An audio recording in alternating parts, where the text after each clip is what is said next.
asambleísta por Alianza País, presidenta de la Comisión de Derechos de los Trabajadores. Bienvenida a Contacto Directo. Muchísimas gracias, muy buenos días Estefi, muy buenos días ecuatorianos y ecuatorianas. Buenos días. Tienen previsto ya aprobar el informe para primer debate del proyecto de ley urgente de optimización laboral. Hay apenas 30 días para su aprobación y ya está corriendo el tiempo. ¿Qué observaciones se han acogido o recogido hasta ahora de lo que han presentado empleadores y trabajadores? Bueno, Estefi, esta es una ley que está protegiendo el trabajo, que está dando la posibilidad para que más jóvenes puedan acceder a las pasantías, que está abriendo las puertas para el empleo juvenil y que está también abriendo las puertas para un seguro de desempleo. Efectivamente, nosotros hemos recibido a diferentes actores públicos, privados, de trabajadores, de empresas y sobre todo jóvenes. Y de acuerdo a esas observaciones, pues hemos recogiendo ya en el informe para primer debate algunas de ellas. ¿Cómo cuáles? Por ejemplo, que este estipendio que se va a fijar para los jóvenes que entran a hacer pasantías pueda tener una base mínima, y estamos pensando en la propuesta de un colectivo de jóvenes de 1/3 del salario básico unificado. Toda vez, Estefi, y tenemos que tomar estas medidas. Muchos jóvenes dicen, pero ¿cómo vamos a regresar de haber cobrado un salario básico unificado a menos? Pero estamos frente a una realidad y esa realidad es necesario conocerla. En un universo de 100.564 jóvenes, de acuerdo a los datos que nos dejó el Ministerio de Trabajo, solamente 10.300 jóvenes están accediendo a las pasantías. Esto quiere decir el 10% de todo el universo de jóvenes que están estudiando en la universidad. En función de ello, pues se tienen que tomar medidas. Este es un planteamiento para que una empresa, por otro lado, pueda reducir las horas de trabajo. Hubo consenso en que no basta con que una empresa haya disminuido sus ingresos, hay que especificar en cuánto o cómo determinar que en realidad es una situación extrema o excepcional como para justificar esa medida. Mire, con respecto al tema de la reducción de la jornada, tuvimos la intervención de las empresas y también de los trabajadores. En función de eso, el Parlamento Laboral hizo sus pronunciamientos, la CUT hizo sus pronunciamientos, las empresas hicieron sus pronunciamientos, y nosotros lo que estamos tratando es que el condicionamiento para estas jornadas reducidas tienen que ser específicamente por casos extraordinarios, cuando la empresa esté atravesando una situación financiera tal... Claro, y así lo ponen en el texto, pero trabajadores. Pero ¿cómo en la práctica verificar? Porque en el texto ponen que tiene que ser excepcional, hablan ustedes de que, bueno, tiene que ser una situación de crisis o complicada, pero en la práctica, ¿cómo se llega a comprobar o determinar que así ocurre cuando en el proyecto de ley lo que ponen es que se pueda utilizar esa herramienta de reducción de salarios cuando la empresa haya reducido sus ingresos?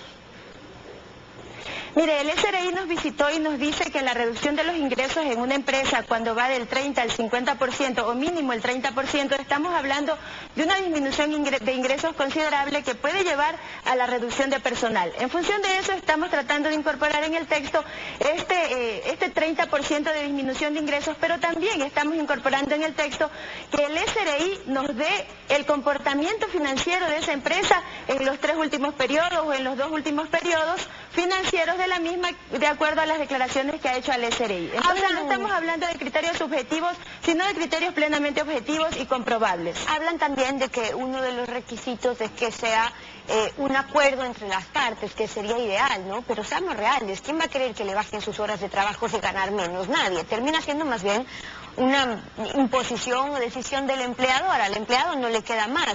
¿Allí en qué va a intermediar el Ministerio de Trabajo para que sea el Ministerio quien tiene que dar la autorización? ¿O cuál es el papel que cumple la autoridad allí?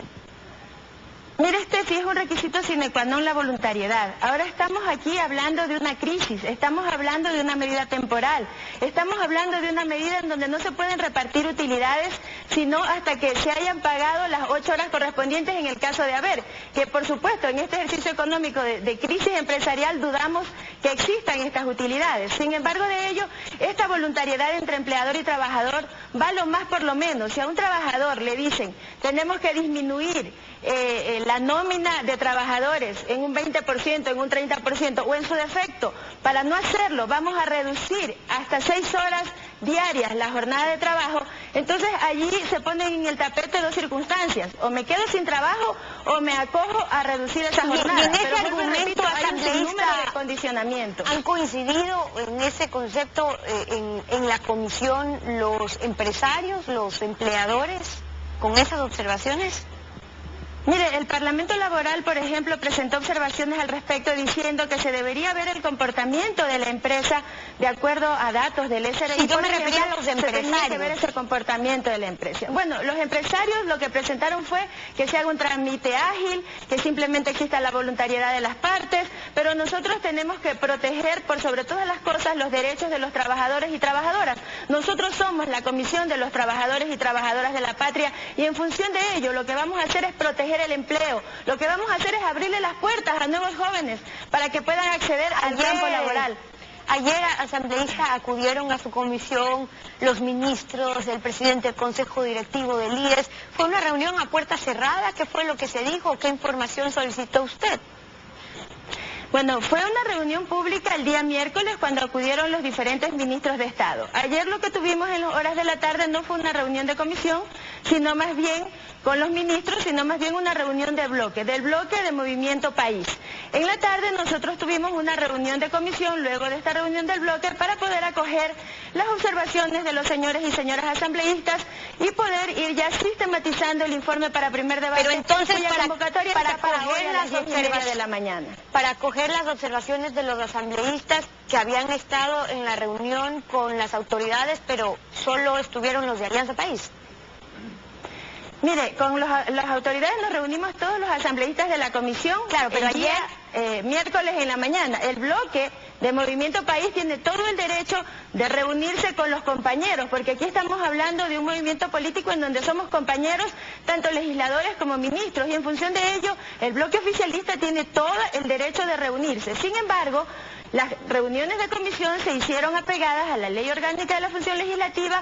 Los ministros de Estado estuvieron para que todos y todas los señores y señoras asambleístas, miembros de la comisión, puedan hacer las preguntas y los ministros puedan absolver las mismas. Aquí no estamos haciendo nada en secreto, todo es público, los ministros públicamente fueron atendidos y los medios de comunicación fueron testigos de ello. ¿Y usted como presidenta les pidió a las autoridades, también desde la comisión, los estudios actuariales necesarios para proponer lo que se está planteando, el seguro de desempleo, o por ejemplo al ministro que se cuente con los recursos necesarios para la propuesta de los contratos juveniles, para que el Estado asuma parte del aporte a la seguridad social?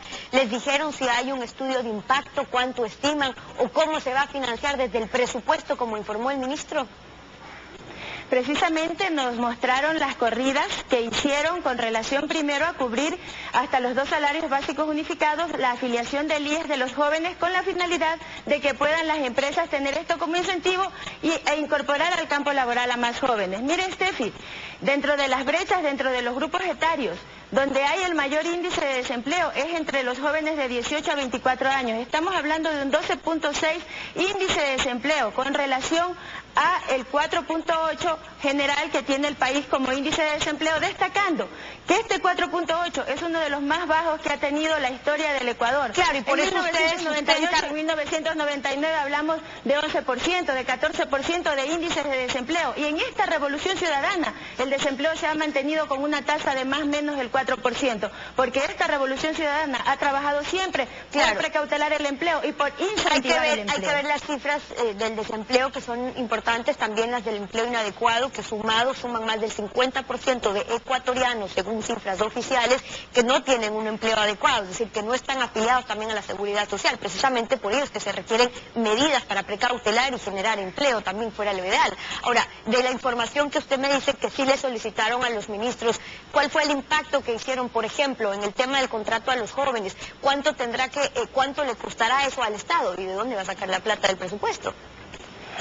Bueno, mire, Steffi, la seguridad social a los jóvenes puede hacérsela a través del Seguro Social. El Estado puede ir incorporando e ir pagando esta seguridad social. Se hizo una referencia, por ejemplo, si estaríamos hablando de que el 60% del universo de jóvenes desempleados en ese rango de edad, que son 141.000 aproximadamente jóvenes, el Estado tendría que invertir alrededor de 40 millones, y en función de eso, hablamos de cifras anuales, y en función de eso pues se están haciendo todas las corridas, y todo dependerá de que esta política pública hasta dónde se mida el incentivo que tenga para que las empresas puedan incorporar al campo laboral a nuevos jóvenes. Pero tenemos que considerar algo importante. ¿Qué le cuesta más al Estado?